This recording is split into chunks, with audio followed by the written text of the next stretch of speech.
এটা কি বলছে আমাদের এখানে ইউরেনিয়াম 235 ভর সংখ্যা এবং 92 কমাঙ্ক, তার সঙ্গে বলছে নিউটন যার ভর সংখ্যা 1, পারমাণবিক কমাঙ্ক 0। তাহলে আমরা টোটাল এটা কি পাচ্ছি যে ইউরেনিয়াম 236, কারণ কেন এই যে উপরে 1 যোগ হয়েছে, ওকে।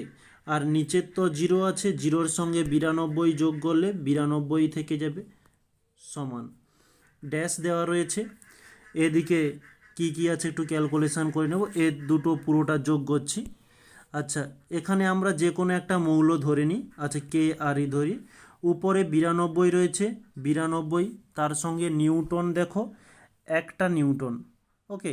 নিউটনের ভর সংখ্যা একটা হয় কিন্তু নিউটন রয়েছে 3টা, ওকে, 3টে রয়েছে। তাহলে এই 92-এর সঙ্গে 3 এসে যোগ হয়ে যাবে, তাহলে আমরা পাচ্ছি 95, ওকে।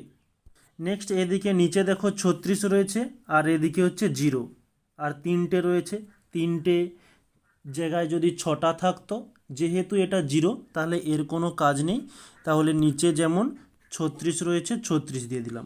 এবারে এই যে ড্যাশ পূরণের কাছে কি বুঝবে, ড্যাশ পূরণের কাছে এই 236 থেকে আমরা একটা মৌল ধরে নিলাম এক্স, এই 236 থেকে 95 মাইনাস, আর এদিকে 92 থেকে 36 মাইনাস করলে যেটা থাকে সেটা হয়ে যাবে আমাদের অ্যান্সার।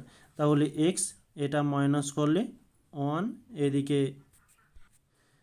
4 1 144, আর এদিকে নিচটা ক্যালকুলেশন মানে বিয়োগ করলে আমরা পেয়ে যাব 5 6, ওকে। এবারে এই হচ্ছে আমাদের ড্যাশের কাছে বুঝবে, তো এই এক্সের পরিবর্তে আমরা লিখতে পারি যে বি আর, ওকে। বি আরটা কেন লিখছি, কারণ তোমরা এক্স লিখে দিতেও পারো যাদের নাম জানা থাকবে না, কিন্তু বি আর লিখে দিও যার ভর সংখ্যা হয়ে থাকে 144 এবং পারমাণবিক ক্রমাঙ্ক হয় 56, ওকে।